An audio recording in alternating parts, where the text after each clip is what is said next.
Devant le grand jury d'RFM ce dimanche, Ngouda Falcane, candidat déclaré à la présidentielle de 2019, ancien patron de la CENTIF, la cellule nationale de traitement des informations financières.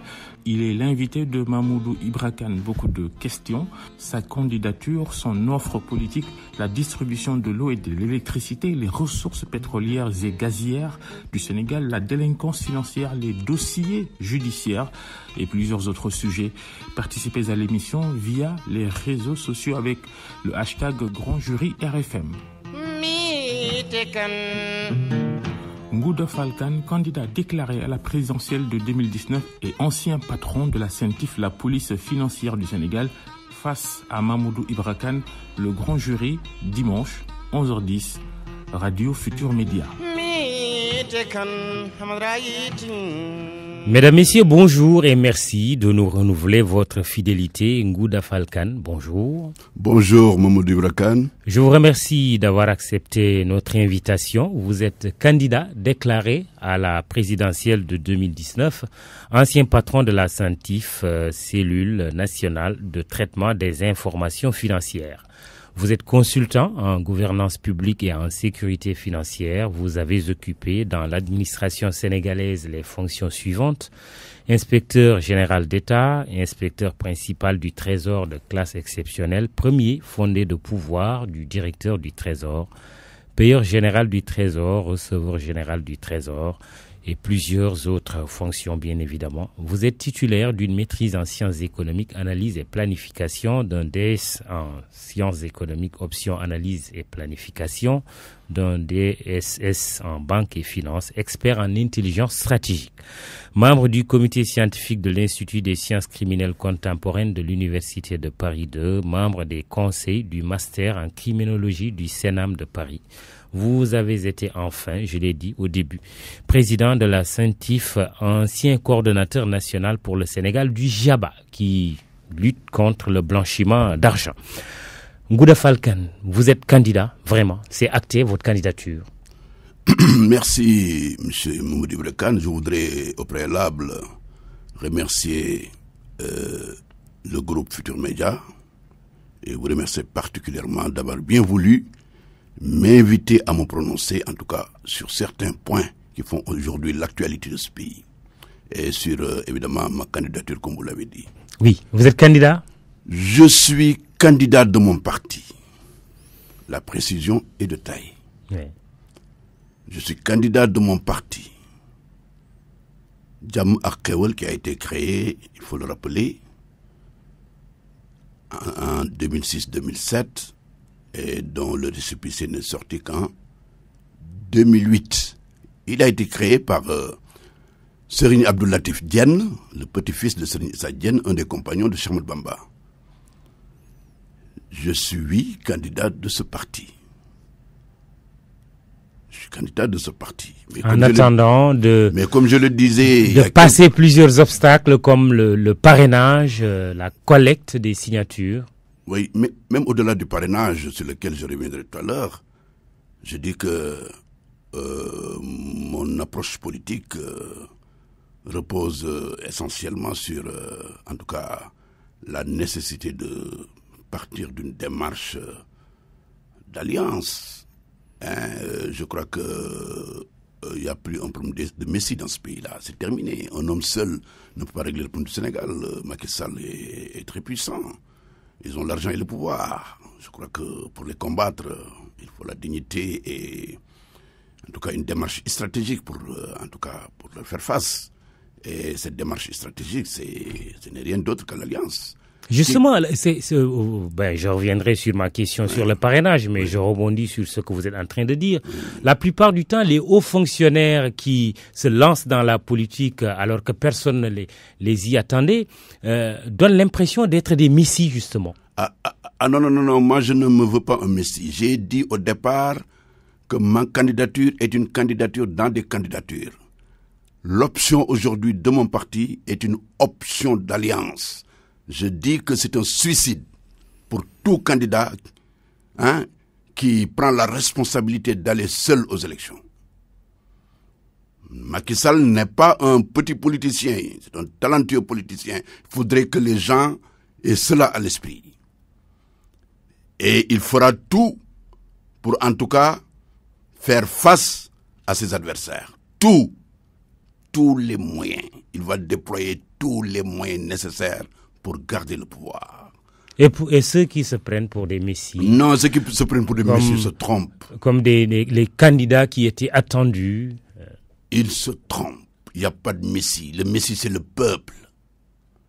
Le messie, c'est l'ensemble des Sénégalais. C'est pas ces candidats-là. Vous envoyez dans le champ politique, aussi bien chez les politiques que chez les indépendants, comme on dit. Non, je ne voudrais pas. Je ne voudrais pas vraiment m'inviter dans cette catégorisation, dire que il y a celui-ci ou celui-là. Non, je ne voudrais pas. Mais ce qui est certain, ceux qui le font vont directement au suicide. Alors, le parrainage, c'est une réalité aujourd'hui. C'est un obstacle qu'il faut franchir, une barrière qu'il faut franchir. Oui. Comment comptez-vous vous organiser pour avoir le nombre de signatures requis, ce qui varie entre 52 000 à presque 60 ou 65 000? Oui, mais écoutez, je vais revenir un peu sur ce que j'avais dit sur le parrainage. J'ai dit qu'avec le parrainage, Macky Sall a creusé un trou géant et noir dans l'histoire de l'histoire politique de ce pays. On aurait dû laisser jouer la libre démocratie. Les gens s'exprimer librement. On n'établit pas une loi sur la base d'hypothèses. Maître Aïssata Tall Sall avait raison. Vous ne pouvez pas vous mettre dans vos bureaux au niveau du palais et dire qu'il y aura 107 ou 110 candidats. Il faut qu'on arrête. Le parrainage, c'est une hérésie. Il faut aller laisser les gens s'exprimer. Oui, dans toutes les démocraties, ce tamis-là, il existe. Non, quel tamis? Qu'il soit parrainage citoyen, parrainage par voie des élus ou autre, il y a toujours un tamis qui est là. Mais le parrainage... Parfois, c'est des primaires, si on veut aller, par exemple, aux États-Unis. Tout à fait. Le parrainage citoyen, je peux comprendre. Mais quand quelqu'un est investi par son parti, le parrainage est déjà là. Il est parrainé par son parti. Ouais, mais non. Ouais, parfois un parti qui ne représente que lui-même. Non, ça, ce sont eux qui le disent. Justement, est-ce que c'est ça justement le souci peut-être de cette loi, c'est de dire qu'on soit indépendant ou comment dirais-je, militant d'un parti politique, on est soumis à la même règle, celle de la collecte du nombre de signatures qui est demandé. Oui, mais vous savez, ils ont voulu introduire une dose d'équité. Le problème ne se situe pas à ce niveau. Moi, je crois que la limitation du nombre de candidats, c'est pas ce parrainage-là qui va le faire.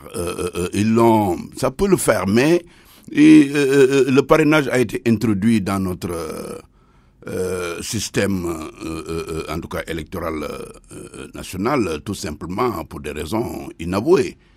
Mais ce qui est clair aujourd'hui, et ce que j'ai constaté, le parrainage a entraîné une criminalisation, en tout cas, de l'espace politique.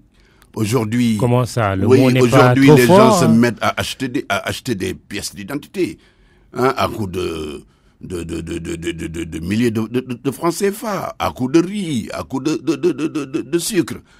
Ça, personne ne me l'a dit, je l'ai moi-même vu, je l'ai observé. Vous l'avez vu? Oui, je l'ai vu, mais je suis en train de faire le tour. Oui, vous l'avez vu? Il y a des gens qui s'installent. Non, parce que c'est une accusation grave que vous portez. Je n'ai pas fait d'accusation. Vous l'avez vu où? Je n'ai accusé personne. Oui. J'ai pas fait une accusation. J'ai fait un constat. Oui.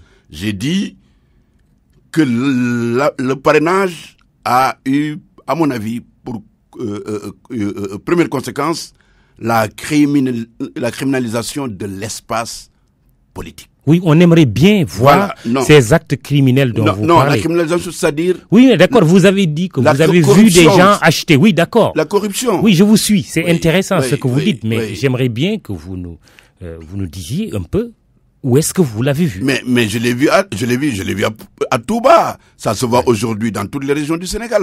Il y a des gens qui ne travaillent plus au niveau de certains partis. Ils sont à l'intérieur du pays avec leur argent et des camions de riz pour distribuer et demander des photocopies d'identité. Ça, c'est connu. Ça, c'est connu de tout le monde. Je n'accuse personne. La loi sur le parrainage est votée, promulguée, Ngouda Falcane. Oui. La question de Mbathie Mapaté qui vous dit comment comptez-vous sauter la barrière du parrainage pour asseoir votre candidature. Mais comment Macky Sall compte-t-il... Oui, répondez à la question. Merci. Oui. Mais moi, je réponds à cette question par une question. Comment Macky Sall va-t-il faire pour sortir de cette barrière? Vous avez pour une lever réponse? cet obstacle? Vous avez une réponse? Oui. Mais on fera comme il fait, c'est-à-dire pas dans le sens négatif, Oui. mais dans le sens de la recherche, en tout cas des Sénégalais éventuels qui sont charmés par notre offre et qui peuvent nous parrainer. On est là-dessus. On est en train de parler aux Sénégalais. Oui, tout le monde a les mêmes problèmes aujourd'hui. Sauf que nous allons privilégier dans la recherche du parrainage l'efficacité. Parce que nous n'avons pas les moyens qu'ils ont. Et il y a des partis qui ont une abondance de moyens. Et face à cette abondance de moyens, nous allons privilégier l'efficacité, l'efficience. C'est tout. On va se battre comme tout parti pour chercher en tout cas le nombre requis. C'est une loi qui s'impose aujourd'hui à nous. Elle est promulguée. Mais moi, je suis un légaliste. Je l'applique. Je l'applique, mon parti va l'appliquer. Si demain nous sommes en alliance, notre alliance va l'appliquer aussi. Nous sommes là-dessus, nous travaillons. Il n'y a pas de souci. On nous l'a imposé. On n'y peut rien. Vous n'excluez pas de vous allier avec d'autres partis et éventuellement de renoncer à votre candidature? Non, je n'exclus pas de m'allier avec des hommes de valeur. Pas n'importe quel parti. Je n'exclus pas. Parce qu'aujourd'hui, le problème d'un homme face à un peuple, c'est terminé. C'est le problème d'une équipe, un programme face à un peuple. On peut choisir dans cette équipe le capitaine. Qui peut ne pas être vous. Qui peut ne pas être moi. Mais, c'est important. Je ne serai jamais dans une équipe avec des gens qui ont un ego surdimensionné. Je ne serai jamais dans une équipe où les gens mettront en avant leur égoïsme personnel. Je serai dans une équipe où l'intérêt du Sénégal sera mis en avant. Est-ce que cette équipe est nécessairement ou serait nécessairement dans l'opposition ou est-ce qu'elle peut être du côté du pouvoir? Mais écoutez, on ne sera jamais du côté du pouvoir. Sinon, on n'aurait pas quand même clamé haut et fort que nous sommes candidats à l'élection présidentielle. Quand on est du côté du pouvoir, on supporte la paire. Ngouda Falcane est l'invité du grand jury. Il est candidat déclaré à l'élection présidentielle de 2019. Sur la question du parrainage, la loi prévoit des sanctions qui peuvent être des sanctions financières ou même d'emprisonnement contre tout électeur qui serait coupable de signatures multiples, de parrainage multiple. Comment vous réagissez à ces conditions-là? Vous savez, M. Khan, oui. Le problème du parrainage ne se situe pas à ce niveau. Le problème du parrainage, ce sera les modalités pratiques de mise en œuvre de cette loi-là. Ça va être très difficile. Il y aura des milliers de candidats, de listes à regarder, de signatures à regarder, la conformité des signatures, etc., etc. Mais c'est très difficile. Mais également, comme j'ai dit, sur cette question précise, de double ou voire triple ou plus signatures d'un seul électeur. Mais le risque... et qui encourt des sanctions, comme j'ai dit, sanctions financières ou même de prison. Mais le risque zéro n'existe pas dans ce domaine. Hein? Oui. Il peut y avoir des erreurs. Parce que les gens peuvent ne pas comprendre. Vous allez dans le fin fond du Sénégal, où en tout cas le niveau d'instruction est très bas. Mais les gens peuvent ne pas comprendre. Et souvent, on leur demande leur photocopie de pièces d'identité sans pour autant même qu'ils comprennent. Vous allez